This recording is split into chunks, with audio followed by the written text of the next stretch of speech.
desde el mediodía hasta las 3 de la tarde, en pleno día, cuando el sol debería haber estado brillando con toda su fuerza. La tierra quedó cubierta de tinieblas.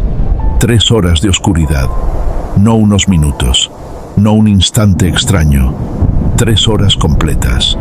Y ese detalle que muchos leen rápido en los evangelios no fue una nota atmosférica sin importancia. Fue una señal, una declaración, un momento tan sagrado, tan terrible y tan decisivo, que la misma creación respondió mientras el Hijo de Dios moría en la cruz. Mateo, Marcos y Lucas lo registran.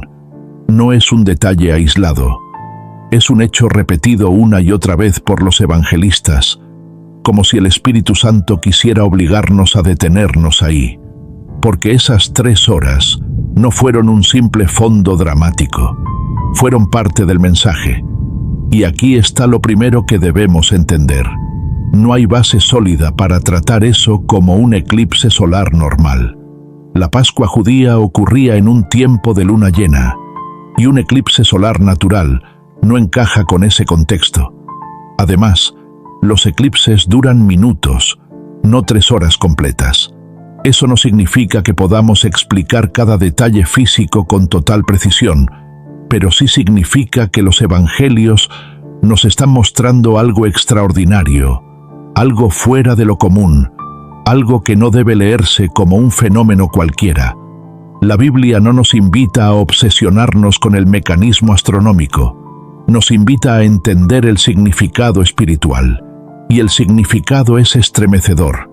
Mientras el mundo se oscurecía, el Cordero de Dios estaba cargando el peso del pecado. Mientras la luz desaparecía de la tierra, el juicio caía sobre aquel que no había cometido pecado. Mientras muchos observaban desde afuera sin comprender del todo, en la cruz estaba ocurriendo la obra más profunda, más santa y más costosa de toda la historia humana. Y aquí es donde debemos hablar con reverencia, porque hay cosas que la Escritura sí revela, y hay cosas que no nos permite describir como si hubiéramos estado allí dentro del misterio. Lo que sí sabemos es esto: Isaías profetizó que Jehová cargó en él el pecado de todos nosotros.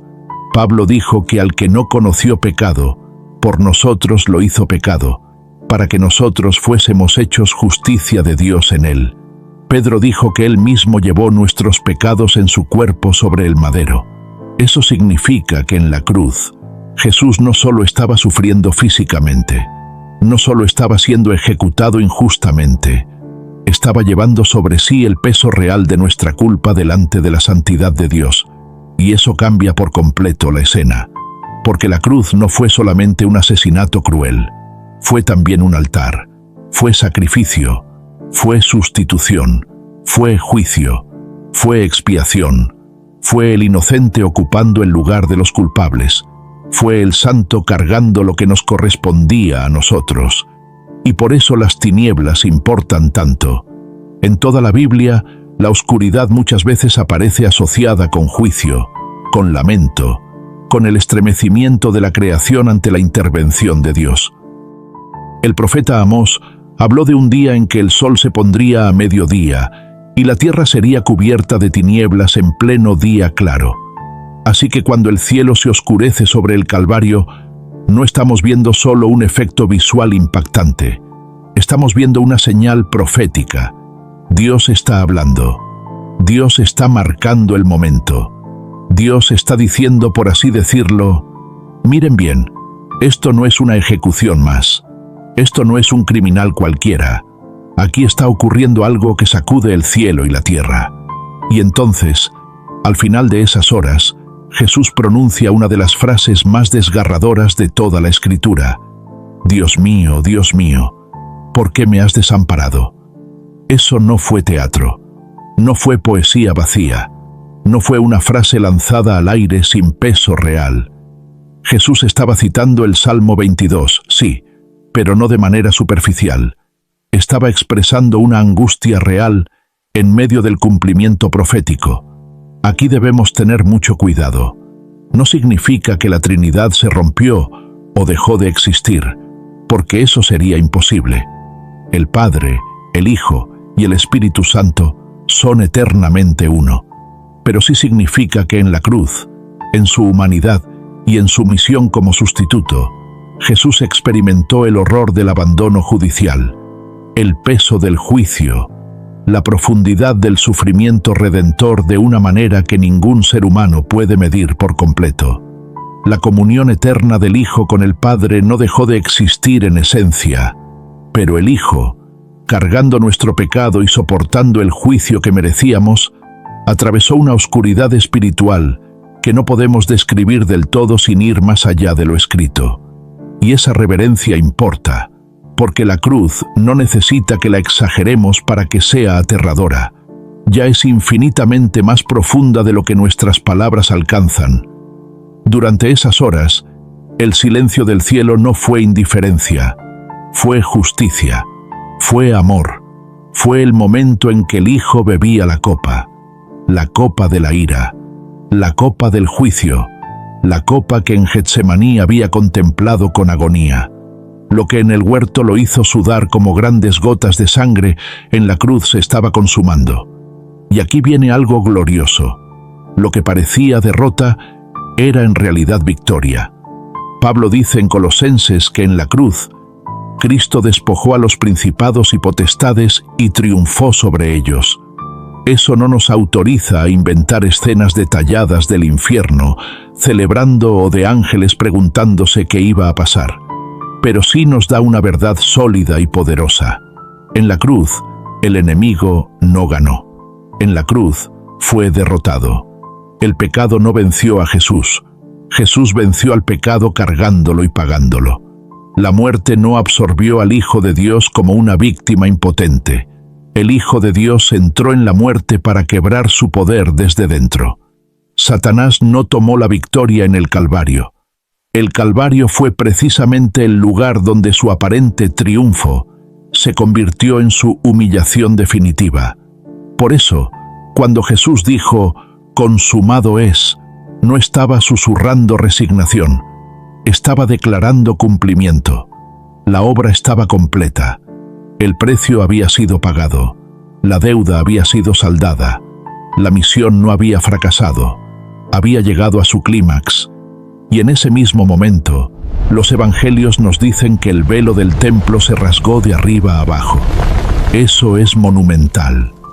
El velo no era decoración, era separación. Marcaba el límite entre un Dios santo y un pueblo pecador. Detrás de ese velo estaba el lugar santísimo, donde solo el sumo sacerdote entraba una vez al año, y no sin sangre. Y cuando Jesús murió, ese velo fue rasgado de arriba a abajo, como si el cielo mismo abriera lo que el hombre jamás podría abrir por sí solo. No fue el hombre subiendo a Dios, fue Dios abriendo el camino hacia sí mismo a través del sacrificio de su Hijo. La barrera había sido atravesada, el acceso había sido inaugurado. El antiguo sistema había encontrado su cumplimiento en el sacrificio perfecto. Ya no se necesitaban más corderos, porque el cordero había muerto. Ya no se necesitaban más sombras porque la realidad había llegado. Y Mateo añade algo más que hace temblar el alma. La tierra tembló, las rocas se partieron y los sepulcros se abrieron. Incluso menciona que, después de la resurrección de Jesús, muchos cuerpos de santos se levantaron y aparecieron a muchos en la ciudad. Sí, es uno de los pasajes más misteriosos del Evangelio. Y precisamente por eso debemos tratarlo con sobriedad. No tenemos todos los detalles, pero sí tenemos el mensaje. La muerte de Cristo no dejó intacta a la creación. El mundo respondió. La tierra tembló. El templo fue abierto. Las tumbas fueron sacudidas. Era como si toda la creación estuviera testificando que algo irreversible había ocurrido.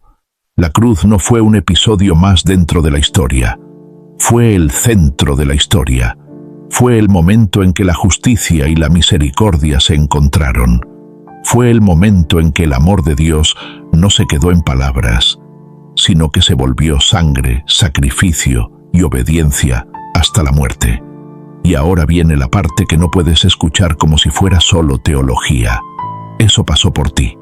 Esas tinieblas no son solo un dato bíblico impresionante, son una ventana al costo de tu redención. Significan que tu salvación no fue barata, no fue sentimental, no fue un gesto simbólico, fue comprada en el momento más oscuro de la historia. Cuando tú lees que hubo tinieblas sobre la tierra, estás leyendo el lenguaje visible de algo invisible. El juicio que merecíamos cayó sobre otro. La condena que nos correspondía fue absorbida por el justo. La puerta que estaba cerrada fue abierta con sangre. Y por eso, si hoy estás atravesando tu propia hora de oscuridad, este pasaje no solo te confronta, también te consuela, porque te recuerda que cuando parece que todo se oscurece, Dios no necesariamente está ausente. En el Calvario, en el momento más oscuro, Dios estaba obrando la salvación del mundo. En el momento en que todo parecía pérdida, estaba asegurando la victoria eterna. En el momento en que parecía silencio, estaba cumpliendo el plan más glorioso. Eso no significa que toda oscuridad sea fácil. No significa que toda prueba se entienda rápido. Pero sí significa que la oscuridad no siempre es ausencia. A veces ese es el escenario donde Dios está haciendo algo que todavía no puedes ver.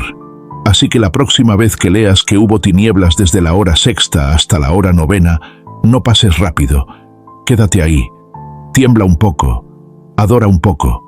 Porque esas no fueron solo 3 horas extrañas en un viernes antiguo. Fueron 3 horas en las que el Cordero llevó el juicio, abrió el camino, derrotó al enemigo y aseguró la esperanza de todos los que creen. Y ahora quiero preguntarte algo profundamente personal. Cuando piensas en la cruz, ¿la ves solo como sufrimiento? ¿O ya has comenzado a entenderla como el lugar donde tu deuda fue pagada por completo? Déjamelo en los comentarios. Y si este mensaje te ayudó a ver las 3 horas de oscuridad con más reverencia y más profundidad, compártelo con alguien que necesita recordar que incluso en la hora más oscura, Dios puede estar obrando la victoria más grande.